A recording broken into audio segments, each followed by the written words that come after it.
panicking this morning. Good. Thank you. Right, okay, let's start. There's quite a lot of you on the call already, so let's do that. So good morning. Today's session, half an hour until 10 o'clock, is all about behavioural science and increasing your online donations using behavioural science techniques. I have a particular passion for this. I spend a lot of time researching and studying behavioural science techniques, and I can see real benefits to charities, which is why I wanted to run this session today. Interestingly, in my last webinar a couple of months ago, I talked about practical ideas of using artificial intelligence and machine learning in your digital fundraising, and obviously AI is a hot topic at the moment. And it was a very popular session a couple of months ago, but this is by far our most popular topic, I think. I think there's about 250 of you that have registered this morning. So obviously behavioural science is an interesting topic for many.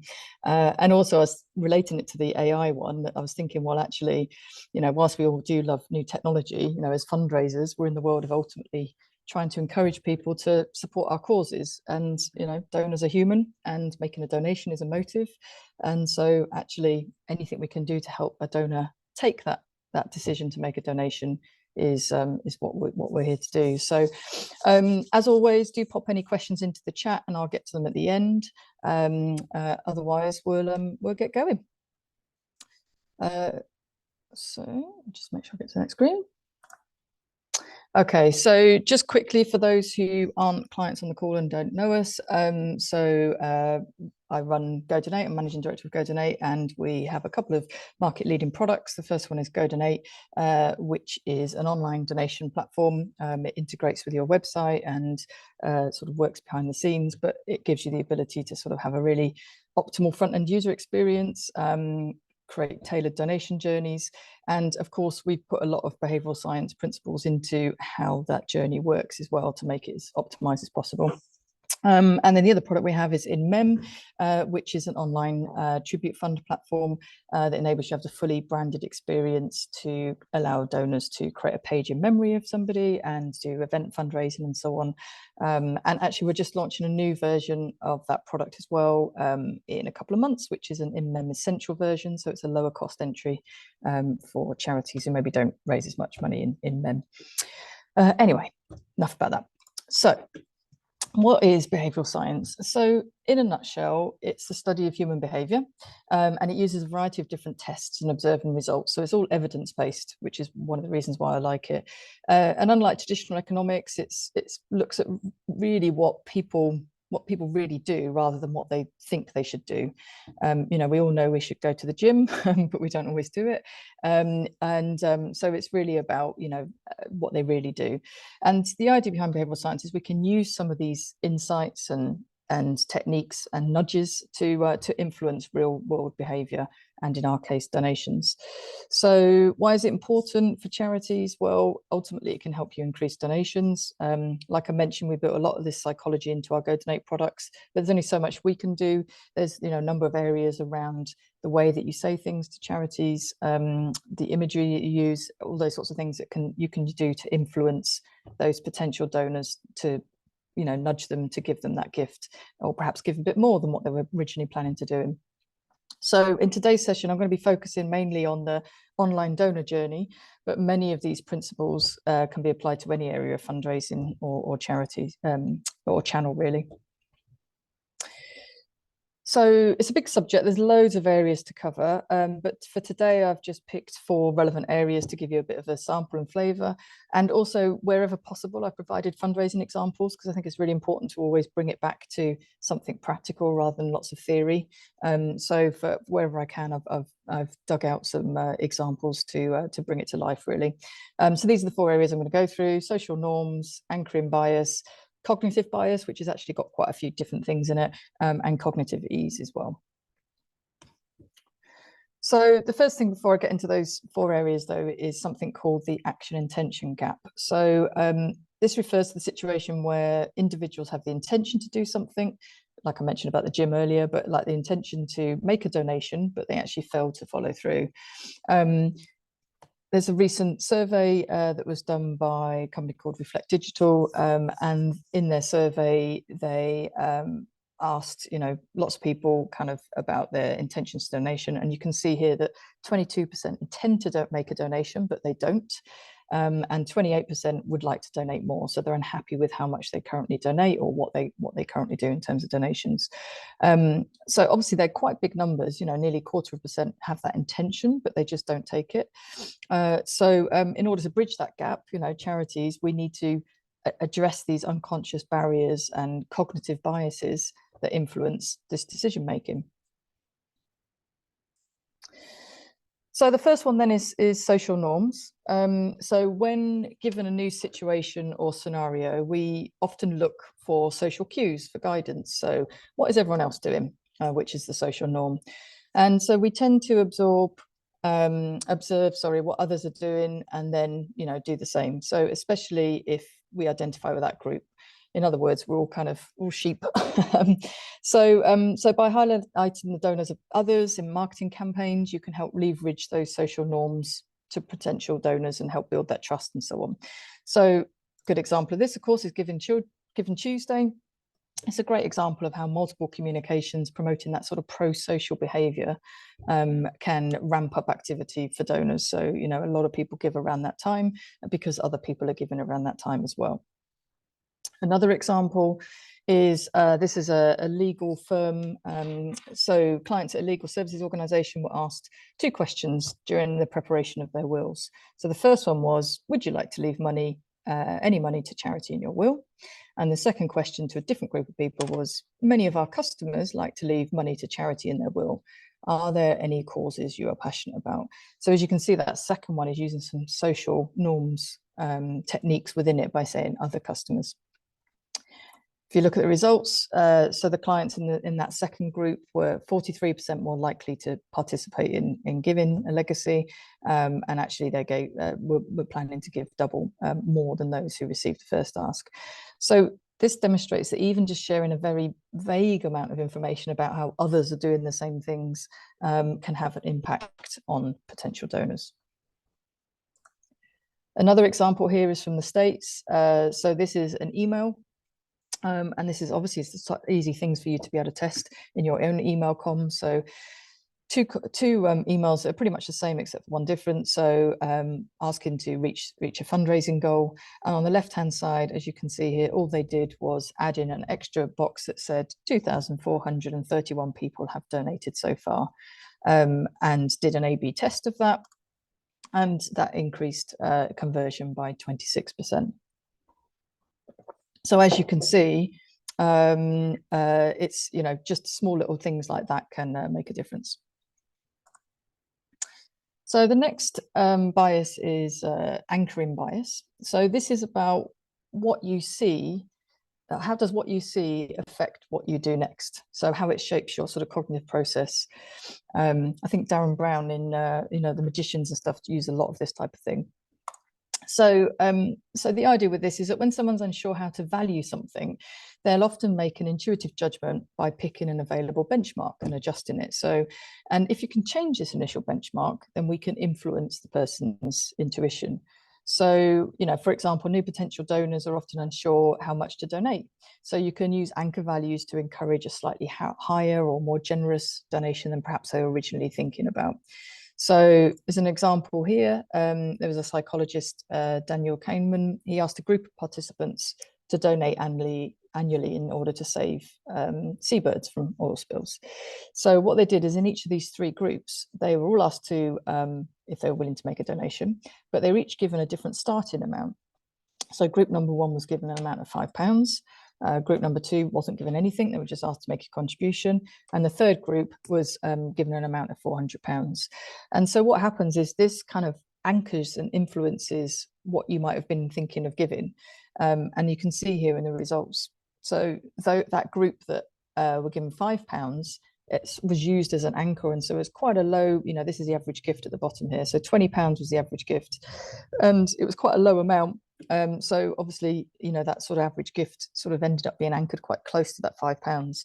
At the other extreme, the £400, of course, people might not have been quite so keen to give that amount, but it really did sort of help influence their intuitive amount of how much they wanted to give. And in the middle, where there was no amount, it was, average of £64. So it's really interesting that, you know, people can it's like subconsciously sort of almost sort of adjust and decide on their own donation amount based on the information that is presented, or that benchmark that's given. So another example here is an online donation form example. I haven't got a screenshot, unfortunately, but I've just got the amounts here. But this is from UNHCR. That was a nice example I saw from a conference I attended recently. In the their sort of A/B test, so they had their usual donation amounts, which was £30, £75, and £125, and then they also tested against £50, £75, and £150. So they've left the middle one as is, but they increased the bottom and the top one to see if it influenced how much money people were giving. And interestingly, it absolutely, yeah, it doubled the amount raised per session. There was a 44% higher average gift for those. So the key thing I think on there really is, and I'm always saying this to the charities that we work, is definitely test, you know, do test your donation amounts. Have a look at your average gift that you normally get. Have a look at some of the higher amounts, and, you know, have a play and try and do that. And for those of you obviously who use GoDonate, you can do this quite easily in the portal to play around with the different donation amounts and A/B testing. So, you know, do definitely test this, because if it helps nudge your average gift a bit more, then, you know, happy days for everybody. The final point on anchoring bias is there's also something called a behavior known as extremeness aversion, which is all part of behavioral science as well. And it's human nature to anchor to extremes and then pick the middle one, which is why you'll often see, and I often recommend, that you have donation of three choices like here, because you often might pick the middle one. But what is important though is the gap between each one. So you'll see on this example here, the gap between the first donation amount and the second donation amount is quite small. It's like £15. And then the next between the middle and the high one is quite high, of, you know, £35. And the reason why we recommend you do this is, again, it's psychology again, but for those that more modest donors, perhaps who are you know, thinking of giving a lower amount, they might they can kind of end up sort of giving the middle amount because they feel more generous, and it helps them do that, and the amount is not that much higher than what they were planning to give anyway. So that's all great. But then those that were thinking of giving a much higher amount, we don't want them to go down to the middle. So actually you need to kind of keep a bigger gap at that higher amount, so that they don't sort of go down to the middle, if that makes sense. And as I mentioned before, the optimum number of choices to present is typically around 3, but certainly no more than 5 options. Okay, so cognitive bias. So there's a few things that we struggle with that gives us, you know, cognitive load. So I've picked out a few in here. You know, if you think about it, our brains are constantly busy. There's a lot going on, and so we need to think about some of the things that kind of cause our brain to struggle a little bit more, and therefore less likely to go through and make that donation. So there's a few bits and bobs in this sort of section really that I wanted to pull out. So the first one is called the identifiable victim effect. We're generally quite good as charities doing this, to be fair, but I just wanted to give you a bit of the psychology of it. So the identifiable victim effect describes the likelihood that we feel greater empathy and an urge to help in situations where the tragedy is about a specific identifiable individual compared to, say, victims that are in a larger or vaguer group of people, if that makes sense. So if I give you this example, so imagine you sort of came across a story in the online, and it said this: it said, children all deserve basic human needs and a happy, healthy life. However, this is not the case for many young children across Africa. Over 26 million children are struggling because of starvation, causing them to be in chronic pain and to be emotionally and physically stunted. Your help is needed to overcome this tragic situation. Make a donation today. So that's the first example. But if you compare it to this using the identifiable victim effect, so children all deserve basic human needs and a happy, healthy life. However, this is not the case for Jimmy Kamarthi. Jimmy is only 12 years old, struggles because of starvation. He has difficulty concentrating in school. He doesn't look like the rest of his classmates because of stunted growth. Jimmy needs your help to overcome his tragic situation. Make a donation today. Obviously, it goes without saying that the second one raised more money. But the idea is, I suppose the point with this around this identifiable victim effect is that although the suffering is greater in the first paragraph, because you're talking about 26 million people, children, it's actually the second one that our emotions are triggered by Jimmy's story, and therefore more likely to be causing us to ask for an offer of help. Interestingly, for those of you who remember Band-Aid and Live Aid back in the day, Bob Geldof, his inspiration for setting up something so huge as that was he saw a BBC documentary and it showed, you know, the plight of individuals in Ethiopia, but particularly one little girl who didn't have any dinner and had her head in her hands, and that was enough for him to trigger enough emotion to then go on to create Band-Aid and Live Aid. I should say as well, actually, as well as it applying to numbers and individuals, it also applies to imagery as well. So this identifiable victim effect. So showing an image of one or two people in need versus showing an image of lots of people will do better.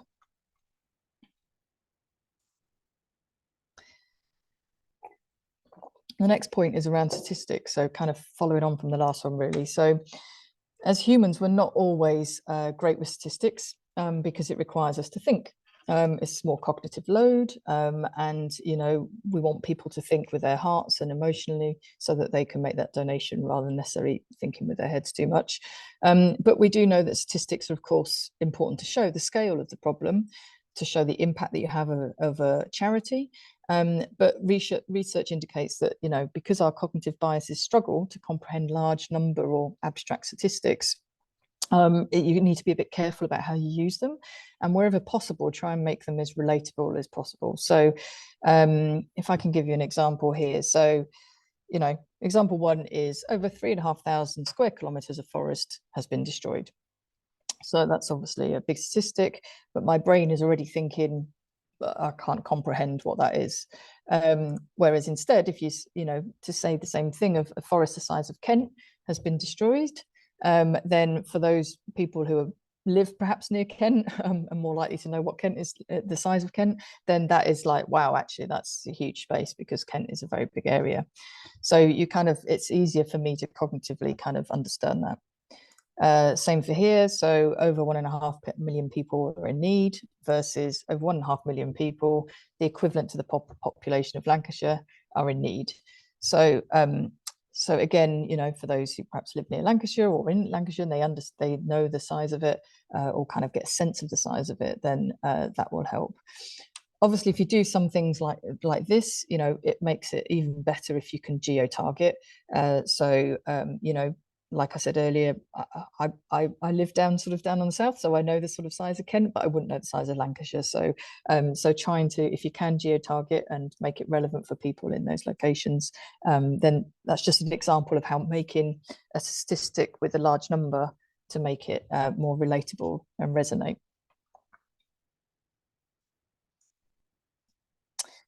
There's another point in here called present bias.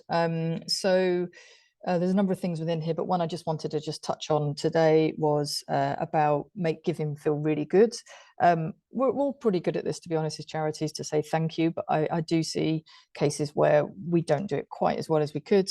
And the psychology behind this of behavioral science is that the feedback guides our actions. So when something tastes good, we eat it. If it tastes bad, we stop, you know. And we actually like, as humans, doing actions that return an immediate emotional and positive response, that sort of, you know, very quick response. And so you can help strengthen your connection with a donor by giving that an emotional reward to their impulsive giving. So if they have just given a donation, you know, give them a really good thank you back. So immediately and vividly show that, you know, what the donors, the effect of their gift. So it could be that it's personal photos of people who are benefiting from the aid, or a video with the beneficiary saying thank you, or a live feed of a forest they've helped protect, whatever it might be. But it's that immediate sort of emotional reward is something that we can do to help engage the connection with that donor. Okay, cognitive ease. So this one. So the idea behind cognitive ease is really, as I sort of touched on earlier, our brains have to process so many things at the same time all day long, which is tiring. Some people say our brains are also lazy, but it's kind of a mixture of the fact that they're just so busy doing so many other things. So even while I'm speaking to you now, obviously I'm concentrating on presenting this to you, but at the same time, my brain is telling me, that I'm cold or I'm hot or whatever, or it's telling me to move my hands, or it's telling me all sorts of things that are going on around me. So it's processing all the time, so many things. So it's really important that whenever we're trying to encourage a donor to make a donation and to go through those steps, that we absolutely have to ease that cognitive, that demand on them really, and make it as simple and easy as possible. So, and there's lots you can do here to help reduce that cognitive load on them. So, reduce the noise. So when somebody is going through a donation experience and going through a donation funnel, make sure you remove unnecessary distractions or links that might take you off somewhere, or, whatever it might be. Less text. I do see still, unfortunately, on a lot of donation forms and so on, that you'll often have big chunks of text of information. Particularly, I know we have to do things like, information around consent or gift aid or whatever it might be, but wherever possible, if you can have it smaller and then sort of hide some of it under a little, reveal, that sort of stuff is really good. So just removing that noise and load from somebody. Simplifying the forms is really important, reducing the number of form fields. We do this within GoDonate, per campaign, you can choose to sort of hide fields and not ask the questions that you need to ask each time. So on a main donation experience, of course, you probably need to ask questions like, are you paying in fundraising? What motivated you to donate today? Or how did you hear about us? Or are you donated in memory? But when you're launching a cash appeal, or maybe it's a warm campaign, and you'll send an email out to an existing donor, then you shouldn't be asking all those questions.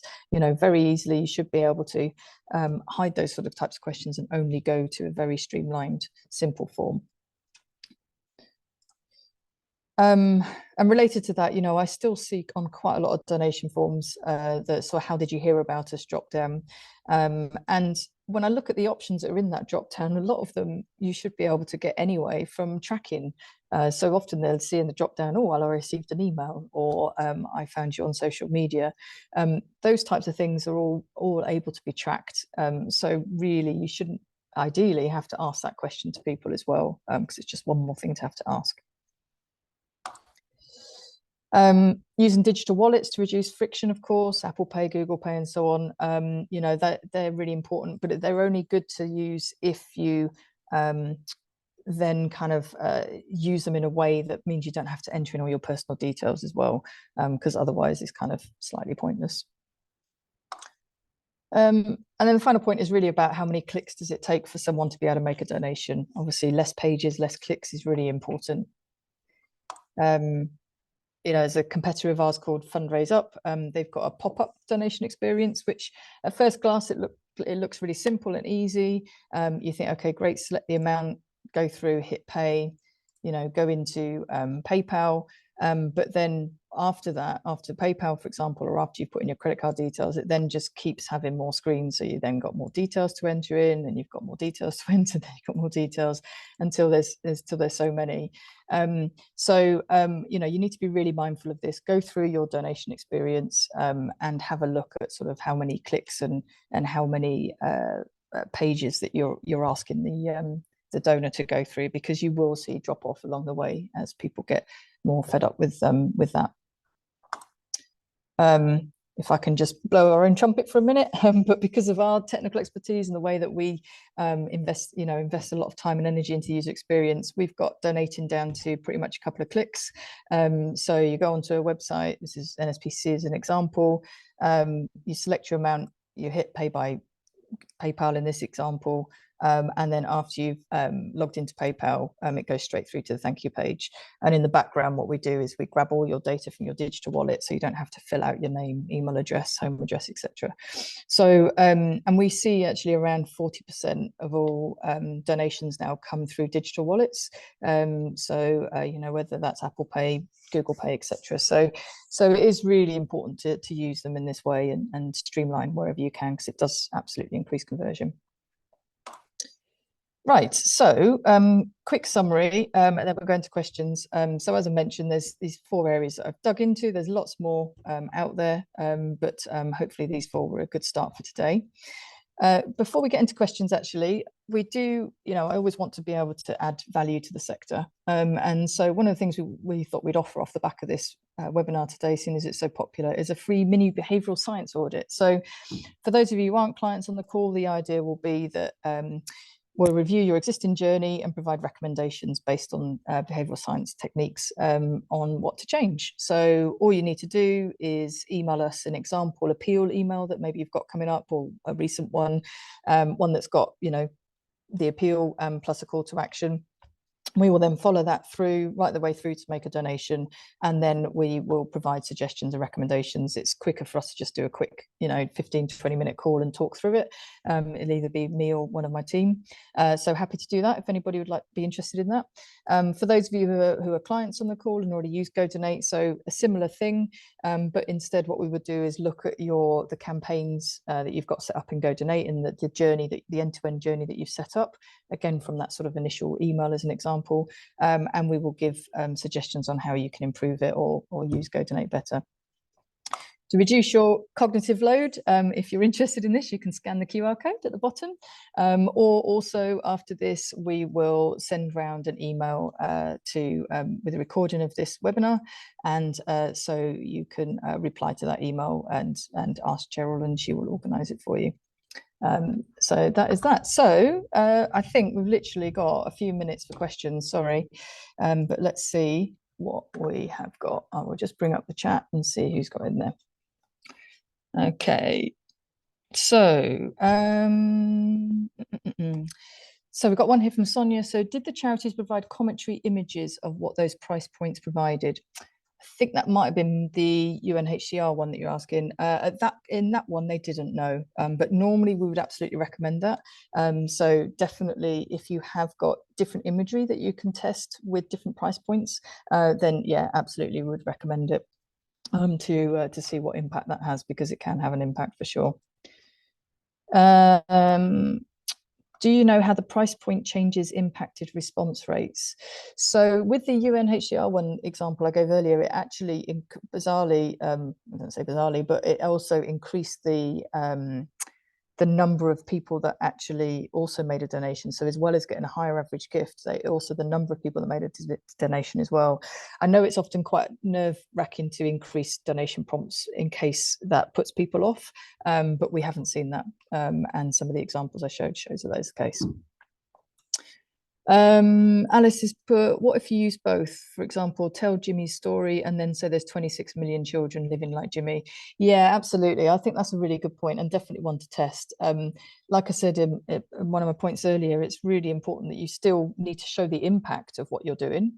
But you have got to be a little bit careful. There is some research, I'll dig it out actually and see if I can send it afterwards, where actually showing a statistic and the individual didn't perform as well as just having the individual.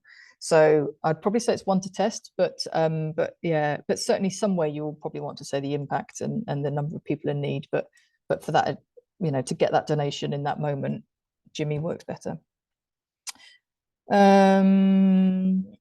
Do you have any insight into consent to future contact asks, for example, as an optional or mandatory question, and where in the journey which optimizes consent without prompting dropped off? Yeah, actually, we've done some testing around consent with a few different charities now. Recently, for the guys from Royal British Legion are on the call. I know they won't mind me sharing some of their stats and so on when we did some testing with them, because we've done that before. But yeah, absolutely, there's definitely... I can send around afterwards some information on how to optimize consent, because we've done quite a bit of testing in that area. Can you share the recording and slide deck? Yep, sure. Mini audit looks good. Great. I'm happy to help. Let's just see. Okay, I think that might be all the questions. Cool. Okay. Well, I hope that was useful, and yeah, really lovely to see so many people join today. So and have a good morning, everybody, and see you soon.